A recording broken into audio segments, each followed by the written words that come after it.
Welcome to the Toastmasters Experience. My name is Evelyn. Get inspired by today's Toastmasters Insights. Enjoy the show.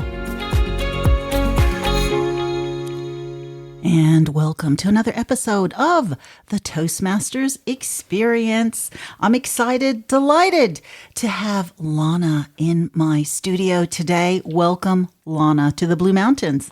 Thanks so much, Evelyn. Lovely to be here. Yeah, I'm so grateful to have you here. It's not often I get people actually in my studio, so I know you made the big trip up to the Blue Mountains. So thank you very much. So we're going to start at the beginning. What motivated you to join Toastmasters, and how many clubs are you in, and how long have you been a member?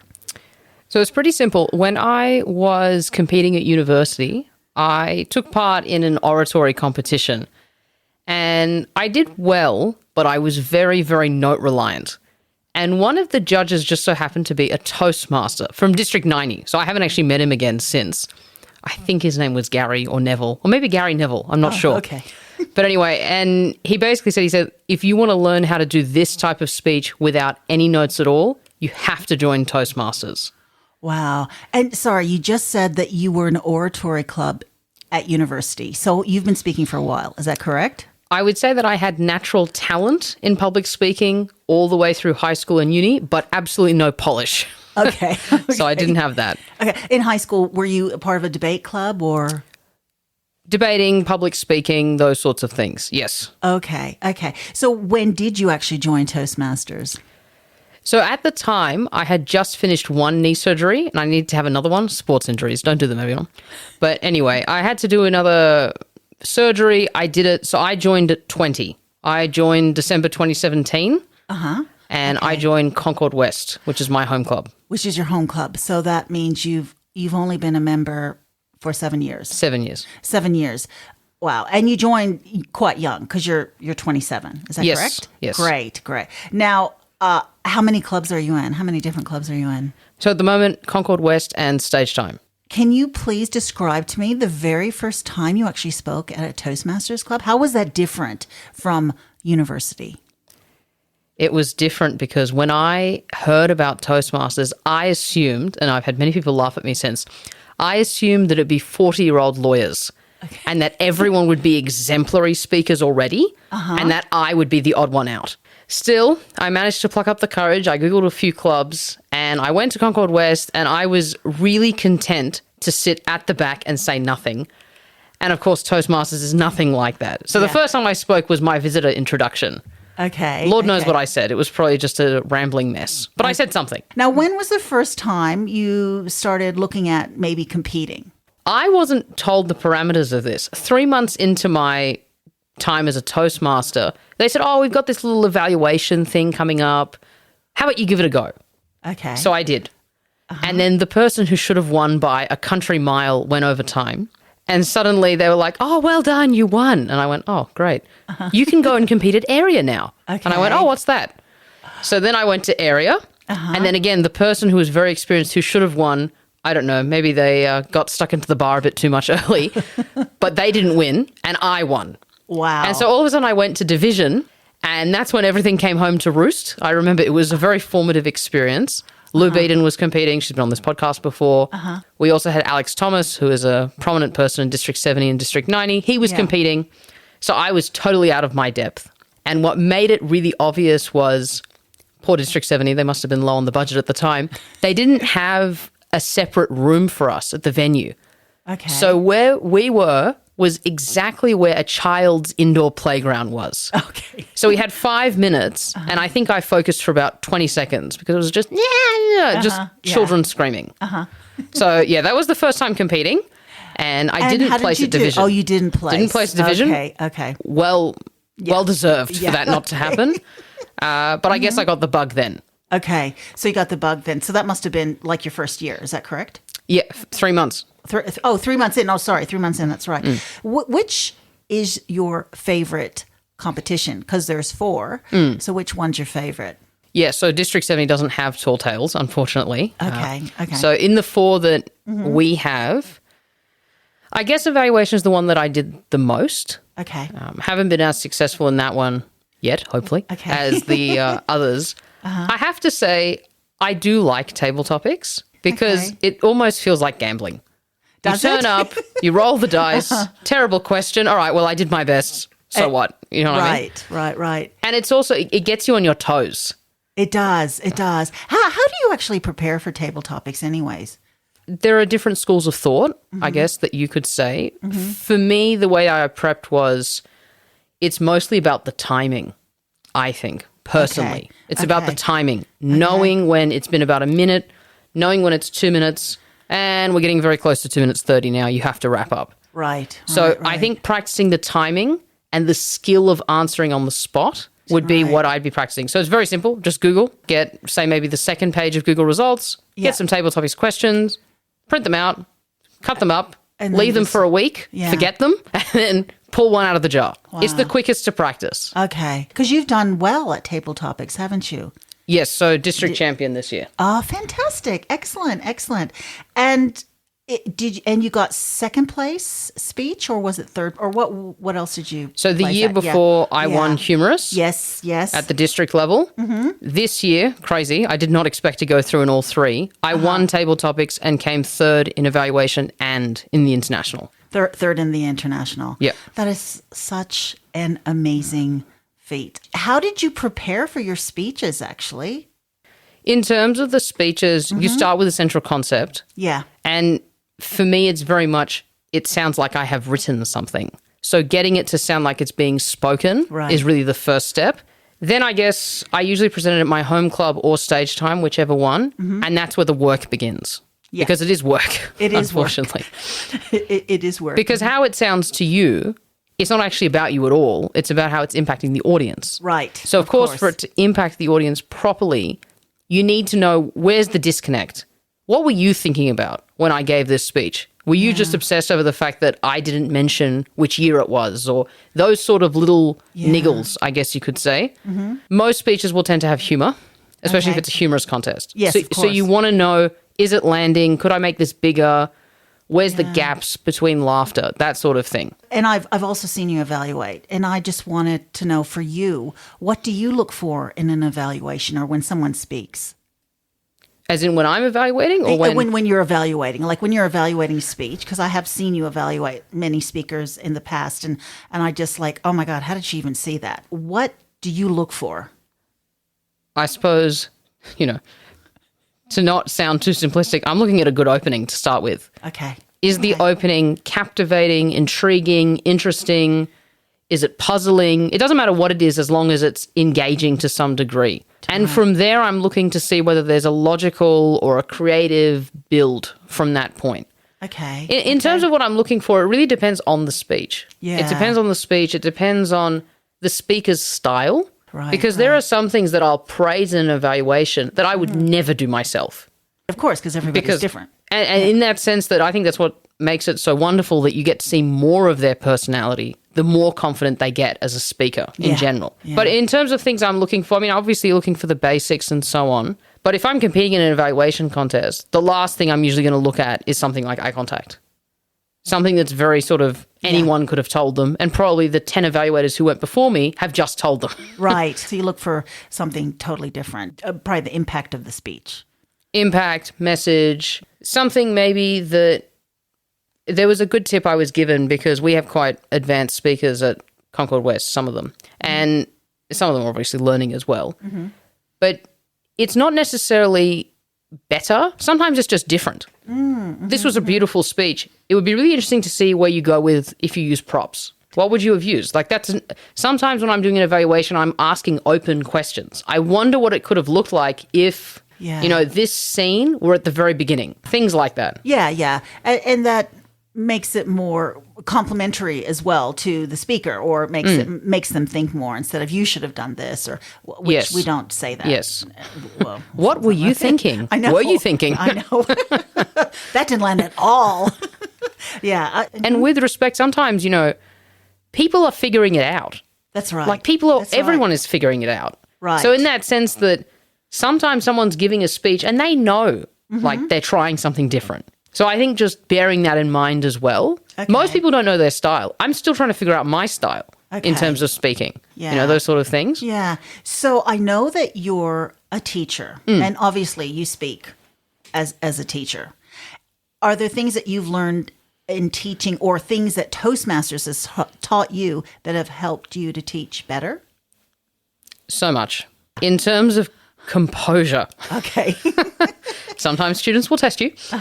But just in terms of composure, how much you can say that someone can actually absorb, because that's one thing actually I look for in an evaluation. If it's an informative style speech and it's more, let's say it's not layman's terms, or it started there but it progressed, it's whether we can keep up, because we're trying to digest what you're saying. So the pace at which I speak, I try to slow that down just so that people understand. I mean, pauses can be so effective. And I think also, especially for the age group I teach, a little bit of suspense or drama or enthusiasm, excitement, that can be contagious for them. So you've learned that from Toastmasters, I'm assuming. Yes. Wow. Sorry, how old are your students? My students at the moment, they're year 6, so they're about 12. About 12, okay. And they're probably very curious. Is this a curious age, you think? Yes. Also, they think they know everything. So it's kind of like a dichotomy. You almost have to get them, my parents joke that I was the same. You almost have to get them intrigued despite that, the airs about sort of, like I'm too cool and all of that sort of thing. Almost despite themselves, you have to try and engage them. But when they are engaged, they're hyper curious. Oh, fantastic. Because I also know that you're involved in a Gavel Club. Yes. So what are the ages in the Gavel Club? So I founded a Gavel Club. I have to say, as a club coach, oh my gosh, club coach was so much easier than establishing something from scratch. Really? So much easier. You're trying to resurrect a culture that was there. Yeah. There are little fingerprints. There's some sort of history you're trying to find and, lay the framework again. In a Gavel Club, you're doing it from scratch. So at the moment, I do ages between 12 to 17. It is a bit tricky because we're in the inner west. So a lot of the upper years, HSC obviously takes priority. Yeah. So at the moment, we don't have anyone past year 10, but I'm hoping to try and change that. But I suppose the Gavel Club, we're different to most Gavel Clubs in Sydney and beyond because we meet every 2 weeks. We don't meet every month. Most Gavel Clubs in District 70 meet once a month. If a kid is away because they've got a birthday party or they miss, you don't see them for 2 months. So I'd rather have the fortnight. Yeah, just a question. With the Gavel Club, do they have to have 20 members, I guess, to found it? Is that how that works? Like a normal... Technically, we were in formation. Oh, you're still in formation. Still in formation. Okay. So we started with 3. Okay. And one of them was my brother. Okay. That's what I mean when I say it's harder to start. Humble beginnings. Okay. So how many members do you have now? On the books, about 16, 18. Okay. Obviously, it depends how many we get in the room. Usually it's about 12 to 15 with visitors and so on. And how do you advertise for that? Do you actually just advertise to Toastmasters parents, like bring your kids along? I actually don't advertise at the moment. We will. I'm in the process of building a website. The reason we didn't advertise was we were told that you'll start off very slow and then once it ramps up, you'll be full very quickly. Okay. So in terms of advertising, we just have a small slot with the other Gavel Clubs on the District 70 Facebook and Facebook, the District 70 website. Can we just start at the beginning with the Gavel Clubs? Sure. Because I know some people might not know what a Gavel Club is, how does it start, and how do you keep it active? Perfect. So, yeah. A Gavel Club is Toastmasters for those people who are ineligible to be a Toastmaster. So commonly in the US, prisons, but also children, so people under 18. Those are the 2 big demographics. They're not eligible to be part of regular Toastmasters, so Gavel is their alternative. In terms of a Gavel Club, it functions almost the same way when it's fully fledged and it's chartered and it's, doesn't need resuscitation. Yeah. It functions almost the same way. You have speeches, you have table topics. We call them coordinators or facilitators. They help the children sort of do the roles and get into the swing of things. And remember, we've just done a toast. You need to tell us to sit down at some point. Things like that. But they're supposed to be the executive. They're supposed to be the president. They're supposed to, coordinate the agendas. Obviously, the older children in a group. But in terms of the way it works, it's very much the same that it's experiential learning. It's self-paced. They decide what they get to speak about. Some of the Gavel Clubs in Sydney that target a younger audience, they'll typically have maybe 2 to 3 minute speeches. Also, do they have to pay dues or fees to Toastmasters International? How does that So work? it's still a not-for-profit structure. Okay. Gavel is an affiliate of Okay. Toastmasters, Okay. similar to, I think, Rotary and those sort of things. So it's an affiliate. It's not Toastmasters proper, Right. but it's right. based on that structure. For example, they use CC manuals. Oh, okay. So, okay. from days gone by. Days gone by. But do they actually have to pay? Do they pay a fee too? How does that work with? So we're still in formation. Oh, you're still in so formation. There's Sorry. no Yeah, fees yeah. paid. Okay. From what I understand, so Revesby Gavel Club, for example, which is one of the most successful, they've been established for a long time. Teen Talk, they're, Yeah. I think, the longest, about 20 years. It's about $25 per term, Yeah. 4 times that. Okay. We charge the same at the moment. And the reason why is because I guess it's not for profit. Mostly you're just covering a venue. If you meet for free, so for example, if you're at an RSL or something like that, you can charge a nominal fee. Is there a competition? You can have annual competitions, but for my Gavel Club at the moment, they're not quite yet at that point. But other clubs definitely compete, and I think they even have a kind of mini world championship, although there were some discussions that it really favoured Northern Hemisphere folk because asking a child to compete at 3 a.m. probably isn't feasible for that level. So something else I know about you, Lana, is that you also received Toastmaster of the Year last year. How did you get that? Yes, it was for last year, and I got it about 2 months ago. Okay. Yeah, the way it worked, 2023, 2024 year. Yeah, so that was a total surprise. Okay. The way it works is in our district, I'm not sure if every district is the same, is that the nomination process, whoever nominates you, they don't tell you. Okay. They just nominate you, so then it's a surprise. Wow. And it really was a surprise because as a teacher, I was coming very close to reporting for the end of the year. So I actually wasn't going to go. I went to support my brother at an area contest and I was going to go home. I was in my jeans. I was in a very soft, nice jumper and I was going to go back to bed. And then Mark. And John Hewson, who's a very distinguished member of Concord West, high up with the district, he said, "What are you doing? What are you wearing?" And I said, "What do you mean, what am I wearing?" He said, "We have the awards this afternoon." I said, "Yes, John, with respect. I've gone every year for about 4 years. You were the president last year. This is your year. I know we're getting an award for PR. You will represent us very well. You're looking very spiffy in your suit." And he said, "Lana, even if I have to drag you, you're coming today." And I said, "Okay, John," because he very rarely speaks like that. So I was there and I was respectfully dressed in something that wasn't a jumper. And at the end of the awards, I thought, I wonder why John really thought I had to be here. And then they announced Toastmaster of the Year.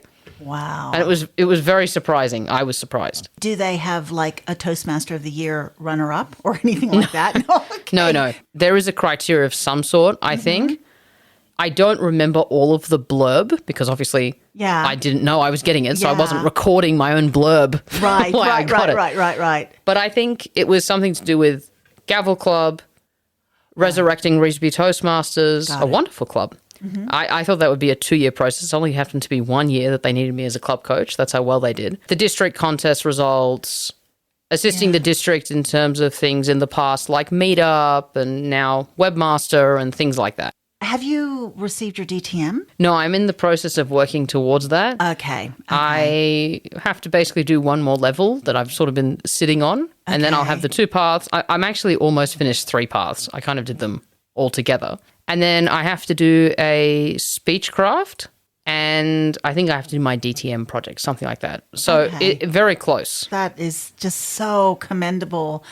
Being a member for 7 years and you've done all this. What motivates you? How does Toastmasters motivate you? I suppose it's not something you ever really figure out in totality. You can always see improvements. And I think being part of a group like Stage Time where you have these really, really advanced speakers, and if you watch a speech from 2 years ago from any of them, you can still see substantial growth. And I think that's motivating. For me, something like the international contest, it's a shame it's not an international humorous contest because that would be much more my style. But that's something that I'm trying to sort of puzzle out. I don't really do... See, I'm not like you, Evelyn, where you excel at this. I don't speak from the heart very well. That's a skill that's really something I'm working towards. Right. So I suppose that inherent challenge is part of it. And I think just that process of giving back. Yeah. The people who supported me when I started are still there. And if they had stopped when they felt like, yep, that's right, I've got all that I need from this, I can just, park the bus, finished, they wouldn't have been there for me. So it's that same process. And I think that's energizing. A lot of advanced Toastmasters will say that mentoring is the thing that they enjoy most as they progress along. And I really enjoy mentoring. Is there something within Toastmasters that has surprised you? The clapping. Oh my gosh. I almost didn't join because all the clapping. Yeah. I felt like not to sound rude, yeah. but I felt like a penguin, like just clapping and clapping and clapping. Okay. So that was surprising.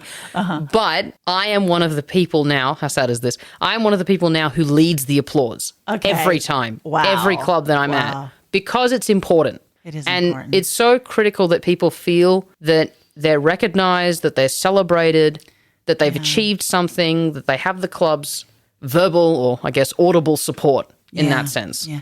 And that is important at all levels because sometimes people assume if you've been a Toastmaster for a really long time, she can handle it. We can go a little bit further.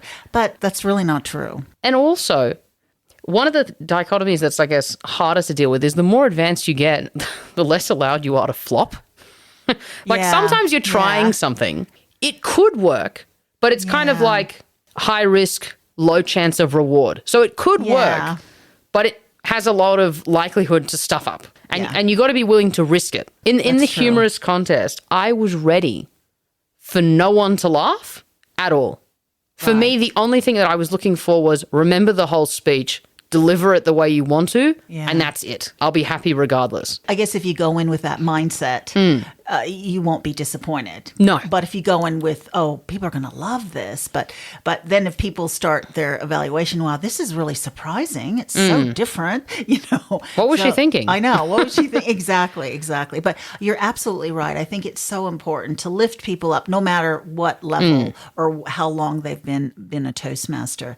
Now, is there something else that you, besides Toastmasters, which helps your public speaking, maybe a podcast or a book or anything that helps speaking? Yeah, it helps your speaking. Or I suppose I've always been kind of a tragic for domestic politics. Watching things like Insiders, that's a political show for our international listeners. That's a political show about domestic politics in Australia. Things like that. Lots of journalists that I admire and the way that they speak, the way they conduct interviews, podcasts. Big fan of the Party Room podcast, again, about politics. Okay. And I suppose the way that they speak, I very much admire. And one of the great things about politics is that you have lots of different people who speak in very different ways. Since you listen to a lot of political podcasts or the way they speak, is that something you're going to aspire to? Because I know you're in your 20s, so is that something you're aspiring to? Not particularly. Not particularly. It's funny, we were listening at university to a guest lecturer, and I think one of the things that they were saying is the temptation when you career change, and it's very admirable to the people who do career change, but the temptation can be if you change, you don't build up that seniority or experience depth. So for me, I'm really working at the moment on being a decent teacher. Okay. That would be my current aspiration. I suppose it was funny. I was giving a speech at my best friend's wedding in late September this year, and that was a weird audience. First of all, 90% of the guests were there for the groom, not the bride. So my best friend. So it was a bit hard to tease out any real reactions. Yeah. And afterwards, I thought, wow, they really didn't enjoy that, did they? There was like, a smattering of laughter here and there. And a few of them came up to me afterwards and, oh my gosh, you should be on a podcast. Oh, really? Your voice. Why aren't you on the radio? That was wonderful. Yeah. That was beautiful. And I was thinking, oh, well, you could have laughed during, but that's okay. Thank you. I'll take the compliment now. Yeah. But yeah, no, not currently.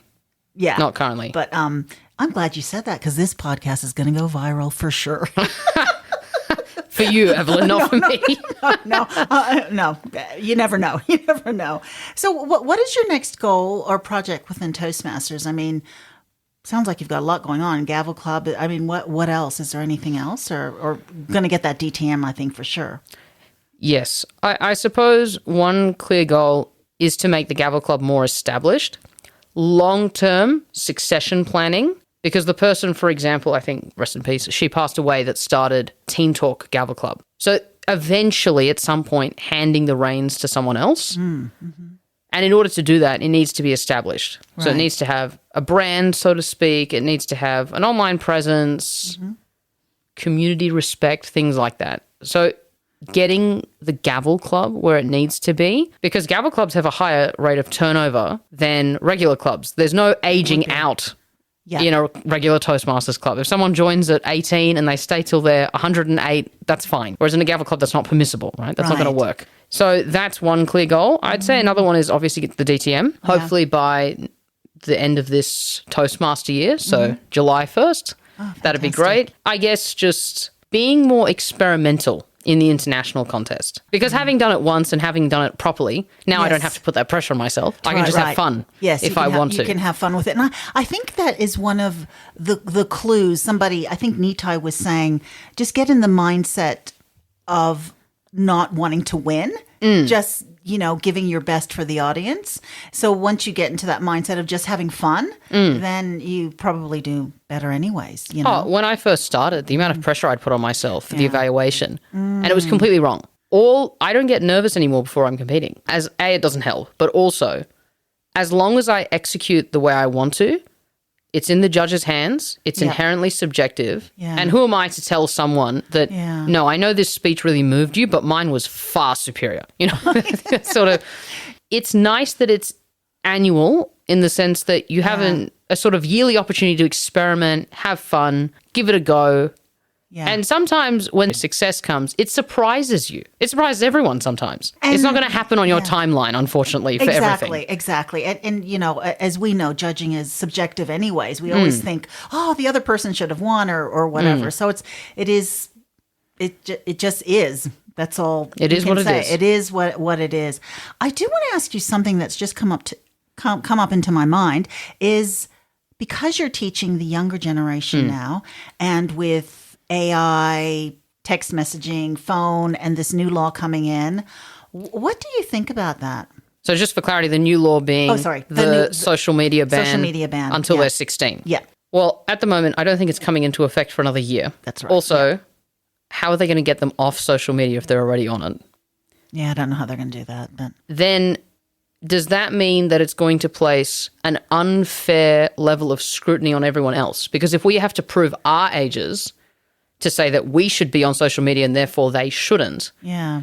Does that mean that every time we go to use a social media app, we have to give documentation and prove that we're this person? So I don't know how it's even going to work. Growing up, I had Facebook and I had Facebook for the purposes of Messenger, which wasn't a separate thing at that point. You didn't have WhatsApp really. And it was basically just to message friends about getting together, for socializing or for study, things like that. I definitely can see, though, the impact. I went to an all-girls school that Instagram had on the girls. I'm not saying it doesn't impact boys. I'm sure it does. The impact it has can be quite substantial.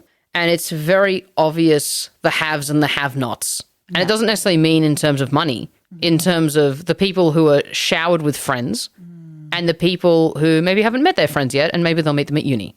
Right. Those sort of differences. The people who aren't conventionally gorgeous, where they're looking at someone else and they're thinking, oh my gosh, she has beautiful blue eyes, she's blonde, she's incredibly fit, tall, slender, all of that sort of stuff, and you don't see real people. Exactly. I was reading such an interesting article in the Guardian newspaper, and it was about digital, obviously. I don't read the actual newspaper anymore. And it was about how the minimum level of beauty keeps going up and up and up. Now you have to widen your teeth. Yes. Now you have to go and get your eyebrows done. Now you have to go and remove, hair and things like that. All of those sorts of things that are now the minimum. It just keeps sort of escalating. I am so glad that I did not live in that sort of Facebook era. It would be just so disheartening. And I had issues back then. So I can imagine just the added issues with social media. So that's why I wanted to ask you, because you're in this kind of space, you're around these younger people with AI and social media and communication. How is this sort of affecting communication now? Are students able to talk to you, or they have to, because I got to give them a grade. And correct. so they know what I'm looking for. No, students obviously always prefer to talk to their peers. Yeah. As a general rule. Yeah. Maybe they have the one or two teachers that they really like, but for the most part, students will always prefer to talk to their peers. I suppose there is a general trend. I can't say maybe necessarily with my own students, because that's not the kind of questions I ask, but there is a general trend for them to interact online and less so face-to-face, and a lot of that is not as deep in terms of that communication as it could be if it were face-to-face. Yeah. I guess one of the things that's concerning in education for AI is that I try to tell them, like, look, you can get AI to do this assessment for you. But guess what? If AI does your essays for 5 years and you never write them and you don't practice that part of your brain, and suddenly you're doing your HSC, which is, your final exams, and there's no AI, you're there in person, and you have to write it, and unlike, say, other people, you've cheated yourself out of 5 years of learning how to do something. It's one thing if you write it and then you get AI to do a comparison, and then you look at it and go, oh, okay, yeah, I could have done that, and oh, that's an interesting sentence that I could have potentially used. But getting AI to do it completely for you, I don't think is the best practice. It can be another resource, just like any other resource, but not outsourcing it. And that comes to communication too. A lot of people say that, to bring it back to Toastmasters, a lot of people say that, oh, AI wrote this speech for me. And I have to say it's obvious usually, because the lack of emotional engagement, sometimes the lack of creativity, it sounds very much like an essay or something that's very prescriptive. There's a real logical soundness, which is great. But if you want to go to that next level, it can be a bit different. Yeah. I mean, I don't think AI will take away communication or actually speaking, because there's that connection that you'll never get that. I mean, how will AI replace communication within a home, within a family? Yeah, exactly. Unless AI becomes your family. That's a scary thought. Yeah, that is a scary thought. Or your husband or your wife, exactly. No, but... oh, that'd be nice. Yeah. Outsource caregiving, pregnancy, all of that to something else, and just don't tempt me. It'll be interesting to see what happens. Oh, just on that point quickly, that's why I'm not worried about my job in terms of AI. A lot of teaching, unfortunately, as much as you want it to be actually teaching, so much of it is about supporting young people through life's difficulties as they perceive them. There's never been a class that I've taught, no matter the size, no matter the geographic area, where they're perfect, wonderful children that always do exactly what they should be doing all the time. Because we won't like that either. No one's like that, right? Yeah. Everyone has their moments. What's AI going to do? Deliver an electric shock? Like, what's it going to do, right? What's it going to do? I mean, you hear people say, oh, AI is going to take so many jobs. And I just don't think it will ever replace public speaking or communication. There's just no way. I mean, it's not necessarily the exact same comparison. Yeah. But look at vinyls and record players. Yeah. They came back. We're looking at that one right there. They came back, right? Yeah. That's true. That's true. I don't think they'll bring cassettes back. Maybe not that far. But, things like that. Like, the world sometimes, the way it works surprises people, I think, including me. Yeah. If we could just go back to competing, how do you prepare? What sort of advice would you give someone who's considering competing? I would say that it's really important that you record it, whether that's just audio or film it. It's so obvious, things that you do that you don't notice until it's filmed. And obviously, if you're waiting until the contest to find out what you're doing and how it's going to look, for example, that, the reverse sort of mirror image aspect, which I always have to check. Like, I have to make a point of checking. If I'm on the left, it's their right, and so on and so forth. Oh, yeah. All of that sort of nuance, so much easier to spot recorded. I think it's also really critical that you remember you are not giving a speech in front of the mirror. You are talking to a live audience. as much as possible to make it seem like this isn't some automaton talking and it will just go on whether you like it or not. And I'm not going to engage with you. I'm just going to talk at you ad nauseum. Really engaging with the audience. And I think also just trust your own instinct, because with evaluations, yes, you'll get some great feedback, but a lot of the times you get feedback that's, in direct opposition with something else someone has said. Yeah. So sometimes in the end, you have to trust your gut. What is it you want to say? How is it going to come across? And save all your pet peeves and like near and dear subjects. If they're going to be controversial, maybe talk to the AI that you happen to live with instead of instead of everyone else. Yeah. Just remembering that Toastmasters is still somewhat of a conservative atmosphere. So there are certain things that we all know to avoid. Yeah. So if you want to push that boundary, you can, but just be realistic about what may happen when it's judged. And the very last one for a humorous contest, just make sure that your speech is funny. The premise alone should be funny, because you can make anything more funny. But obviously, if you're starting with something that's not that funny, there's a limit to how much you can take it. You need to have a premise that's just genuinely funny. Yeah. So when I tell someone like, hey, what's your speech about? One line, oh my gosh, that's so funny. I can't wait to hear it. Right. That's what you want to get. So it's got to be within the one line of, you would know right away. So how do you actually prepare for evaluation speeches? I've always wondered how, because you just get the speech on the day. And is there any way you can prepare before you compete for evaluation? I suppose like table topics, it's practicing the skill. Okay. So the easiest thing about post-COVID, so many people gave speeches online. Yeah. Even Toastmasters speeches. If you just type Toastmasters Enter Pathways Project into YouTube, you can find speeches. You evaluate different, skills and different speakers and that sort of thing. That can really help, I think. Again, you're practicing the timing, the 2 to 3 minutes, just knowing.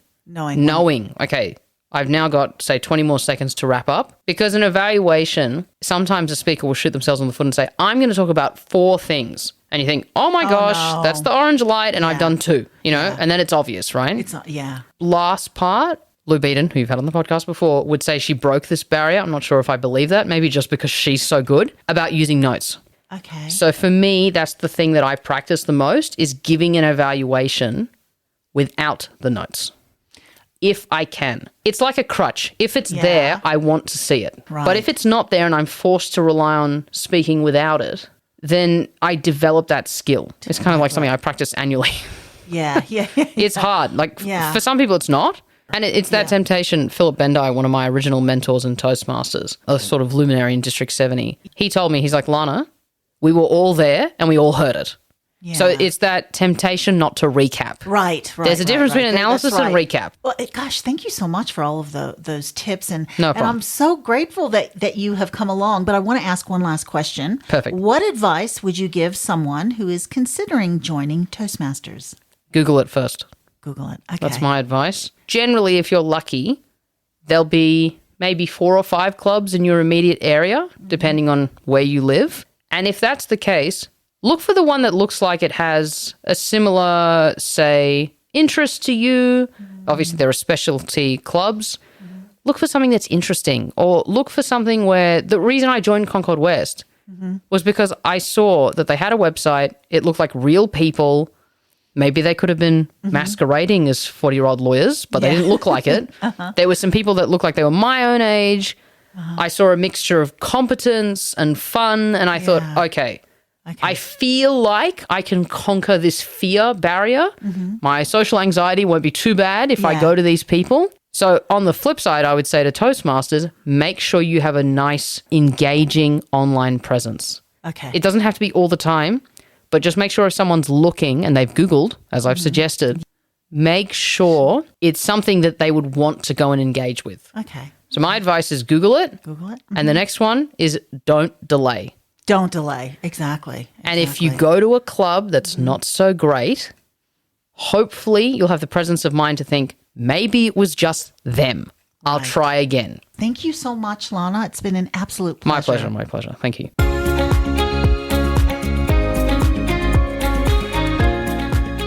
Thank you so much for your company. Please Tune in next time to the Toastmasters Experience.